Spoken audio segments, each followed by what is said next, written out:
जरा सोचो तुम्हें जेल में 500 करोड़ का सोना मिल जाए, लेकिन इतना सोना जेल से बाहर कैसे आएगा ये तो कहानी सुनकर ही पता चलेगा। कहानी की शुरुआत होती है जोंग नाम के एक राइटर से जो फिल्मों की कहानियां लिखता था। जोंग अपने प्रोड्यूसर से मिलने एक कसिनो में गया जहां प्रोड्यूसर किसी दूसरे राइटर को पीट रहा था क्योंकि उसने समय पर कहानी पूरी नहीं लिखी थी और इधर जोंग की कहानी भी अधूरी थी, इसलिए उसने प्रोड्यूसर से 1 महीने की मोहलत मांगी और प्रोड्यूसर ने सिर्फ 4 दिन का समय देकर कहा कि अगर 4 दिन में कहानी पूरी नहीं हुई ना तो मेरे सारे पैसे वापस कर देना। जोंग ने घर जाकर काम शुरू कर दिया पर वो कुछ भी ढंग का नहीं लिख पा रहा था, लेकिन तभी उसे अपने दादा का भेजा हुआ एक बॉक्स दिखाई दिया। उसमें एक खत था जिसे पढ़ते पढ़ते जोंग को नींद आ गई और उसने अपने सपने में देखा कि उसके दादा उसे अपने पूर्वजों की कहानी सुना रहे थे। उन्होंने उसे बताया कि उनके पुश्तैनी घर के नीचे करोड़ों का सोना दबा हुआ है, लेकिन फिर सरकार ने उस घर को तोड़कर वहाँ पे जेल बना दी थी। तभी जोंग की आंख खुल गई। फिर उसे एहसास हुआ कि सपने की हर एक बात सच्ची थी क्योंकि उस बक्से के अंदर एक नक्शा निकला जो कि बिल्कुल जेल के नक्शे से मिलता था। अब जोंग ने सोच लिया कि वो कुछ भी करके अपने पुश्तैनी सोने को हासिल करके रहेगा। अब वो बस इस गरीबी की जिंदगी से बाहर निकलना चाहता था, लेकिन इसके लिए उसे जेल में घुसने की जरूरत थी, इसलिए उसने अपने पड़ोसी का लैपटॉप छत से नीचे फेंक दिया और इस टुच्ची सी वजह के लिए भी उसे जेल में भेज दिया गया। जेल में उसने देखा कि कई कैदी क्रेब नाम के कैदी का जन्मदिन बना रहे थे। फिर क्रेब जोंग से मिला और उसने कहा कि उसका भी जोंग नाम का एक बहुत करीबी दोस्त था, इसलिए क्रेब ने जोंग को अपना दोस्त बनाकर हमेशा उसकी मदद करने का वादा किया। बाद में जोंग जेल में मौजूद बरगद के पेड़ के पास गया क्योंकि उसके आसपास ही एक पुराना कुआं था जिसके अंदर ही वो खजाना छिपा हुआ था। तभी वहाँ एक और कैदी जोंग के पास आया और उसने जोंग को बताया कि इस जेल के अंदर 2 बहुत ही ताकतवर ग्रुप्स हैं जिनमें काफी समय से बिना बात के दुश्मनी चलती रहती है। उसने कहा कि अगर जोंग को यहाँ पे जिंदा रहना है तो उसे किसी एक ग्रुप में शामिल तो होना ही पड़ेगा। पहली गैंग तो क्रेब की ही थी जो किसी भी हालत में अपने साथी की रक्षा करते थे। दूसरी गैंग का लीडर था बाओ नाम का एक खतरनाक कैदी। ये सुनकर जोंग ने कहा कि वो किसी ग्रुप में शामिल नहीं होना चाहता क्योंकि वो तो यहाँ बस अपना सोना ढूंढने के लिए आया है। पर जल्द ही बाओ के आदमी जोंग और बाकी नए कैदियों को पकड़कर बाओ के सामने ले आए। उन्होंने जबरदस्ती सबके ऊपर बाओ की गैंग में शामिल होने का दबाव बनाया और मजबूरन जोंग को भी राजी होना पड़ा और बाओ की गैंग में शामिल होने के लिए उन कैदियों को मजबूरन बाओ की थूकी हुई चाय पीनी पड़ती थी। और जब जोंग की चाय पीने की बारी आई तो क्रोब और उसके साथ ही जोंग को बचाने के लिए वहाँ पे आ गए। क्रोब ने कहा कि जोंग मेरे कमरे में रहता है इसलिए वो मेरी गैंग का हिस्सा हुआ। ये देखकर बाओ तिलमिला उठा और उसने जोंग की जिंदगी बर्बाद करने का फैसला ले लिया। फिर अगले दिन बाओ ने जोंग को कॉकरोच वाला दलिया खाने के लिए मजबूर किया, पर ये सब क्रेब ने देख लिया और अचानक से दोनों गैंग के बीच जबरदस्त लड़ाई शुरू हो गई। खैर अगले दिन जोंग को साफ सफाई का काम मिला, इसलिए उसने मौका देखकर पुराना कुआं ढूंढने की पूरी कोशिश की जिसके आसपास खजाना छिपा हुआ था, लेकिन बहुत कोशिशों के बाद भी वो नाकामयाब रहा और सुरंग खोजते खोजते वो बदकिस्मती से लाइब्रेरी आ पहुंचा जहाँ पे बाओ भी मौजूद था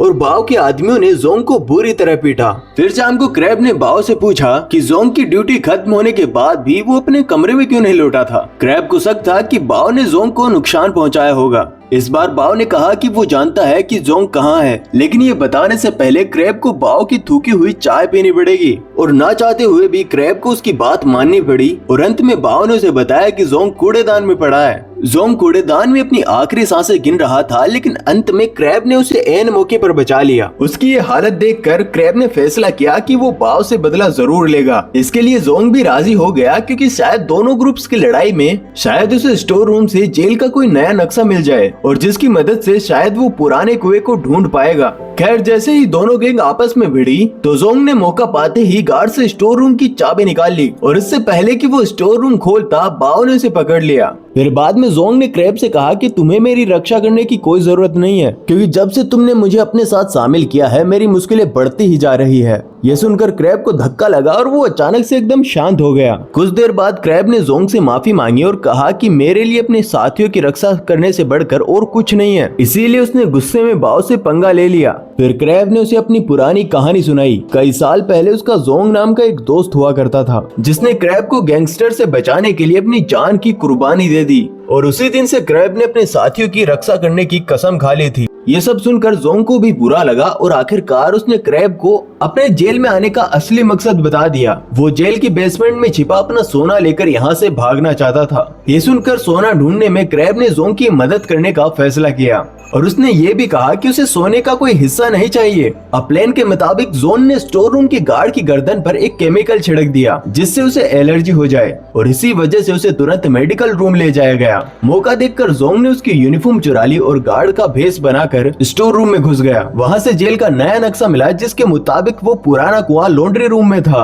इसके बाद जोंग और क्रैब पुराने कुएं तक पहुँच तो गए, लेकिन अब उनके सामने एक बहुत बड़ी दीवार थी। उन्हें यकीन था कि सोना इसी दीवार के पीछे होगा। जल्दी उन्होंने हथौड़े मार मार कर वो दीवार तोड़ डाली और जोंग सोने की तलाश में तुरंत अंदर घुसा और काफी देर घूमने के बाद भी उसे सोना कहीं नहीं दिखाई दिया। अंत में उन्हें दीवार में एक सुंदर लकड़ी दिखाई दी। जोंग अब तक हिम्मत हार चुका था, इसलिए उन लोगों ने वापस लौटने का फैसला किया और जाते जाते क्रैब ने वो लकड़ी निकाल ली और उस लकड़ी को निकालते ही उनके सामने सोने के 100 टुकड़े आ गए जिनकी कीमत 500 करोड़ से भी ज्यादा थी। जॉन ने कुछ टुकड़े क्रैब को दिए, लेकिन उसने कहा कि इस पर उसका कोई हक नहीं है। इसके बाद इन्होंने कपड़े ले जाने वाली मशीन से इन बार्स को जेल से बाहर निकालने का फैसला किया। ये मशीन 22 तारीख को जेल से बाहर एक वेयर हाउस में जाने वाली थी और इसी दिन जोंग जेल से रिहा भी होने वाला था। अब उनका प्लान एकदम तैयार था और क्रैब काफी खुश भी था क्योंकि अब सोने की मदद से जोंग अपना कर्ज उतार कर फिल्में बनाने का अपना सपना पूरा कर सकता है। क्रैब का साफ दिल देखकर जोंग ने बाहर जाकर उसके साथ एक रेस्टोरेंट स्टार्ट करने का फैसला किया, पर अगले दिन बाओ और उसकी गैंग ने जोंग और क्रैब पर हमला कर दिया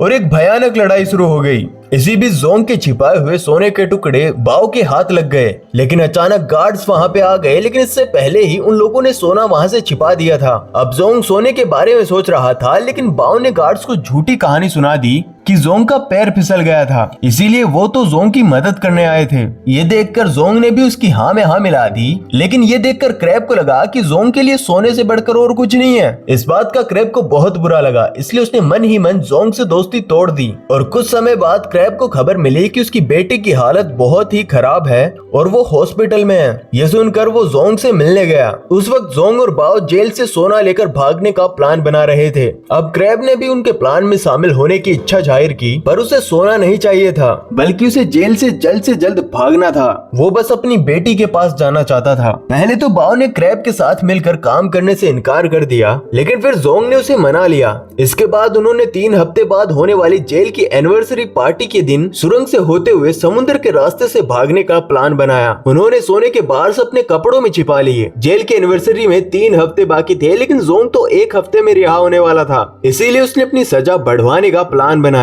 इसके बाद जोंग, क्रैब और बाओ ने आपस में जानबूझकर लड़ाई स्टार्ट कर दी। जल्द ही गार्ड्स ने वहां आकर सबको अपने अपने कमरों में भेज दिया, लेकिन इस लड़ाई में शामिल होने के कारण जोंग की सजा बढ़ा दी गई। जल्द ही पार्टी का समय आ गया और उन्होंने क्लोरीन गैस के गुब्बारे फुलाए ताकि उनमें आग लगाकर वो लोग अपने प्लान को अंजाम दे सकें। जब हेड गार्ड भाषण दे रहा था तो अचानक गुब्बारों में धमाका हो गया और इसी मौके का फायदा उठाकर जोंग, क्रैब और बाओ सुरंग के जरिए भागने लगे, पर रास्ते में जोंग को चोट लग गई तो क्रैब ने प्लास्टिक से उसके घाव को कवर किया। इसके बाद उन्होंने जैसे तैसे सुरंगों के बीच रास्ता ढूंढा और मिलकर आगे बढ़ते रहे।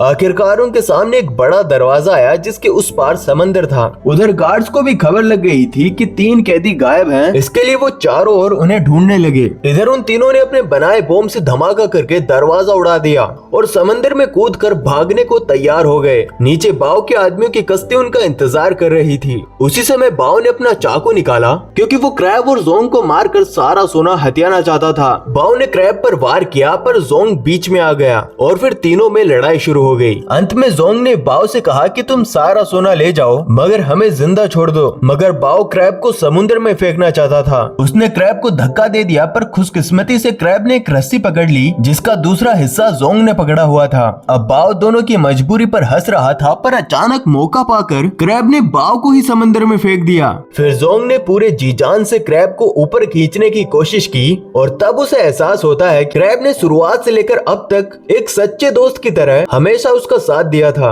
आखिरकार उसकी कोशिश कामयाब रही और उसने क्रैब को ऊपर खींच ही लिया। तभी उन्हें ढूंढते हुए गार्ड्स भी वहां पे आ पहुंचे। उन्हें देखते ही जोंग और क्रैब ने खुद को उनके हवाले कर दिया और कुछ दिनों बाद क्रैब को खबर मिली कि उसकी बेटी की सर्जरी कामयाब रही और अब वो बिल्कुल ठीक है। जल्दी उसे गार्ड्स के साथ अपनी बेटी से मिलने की इजाजत भी मिल गई। इधर जोंग को खबर मिली कि जो सोना समंदर में गिरकर खो गया था और अब जोंग ही उसका सच्चा हकदार है। आखिरकार जोंग का करोड़पति बनने का सपना पूरा हो गया और अब वो क्रैब के साथ मिलकर एक रेस्टोरेंट खोलेगा। भले ही सोने को ढूंढने के लिए उसे इतनी मुश्किलों का सामना करना पड़ा, पर इसी कारण उसे क्रैब के रूप में एक सच्चा दोस्त तो मिल गया। और इसी के साथ कहानी का एंड हो जाता है। अगर आपको वीडियो पसंद आया हो तो लाइक कर दो, चैनल पर नए हो तो सब्सक्राइब कर दो। मिलते हैं अगले वीडियो में और यहाँ पे है गुड वाइब्स ओनली।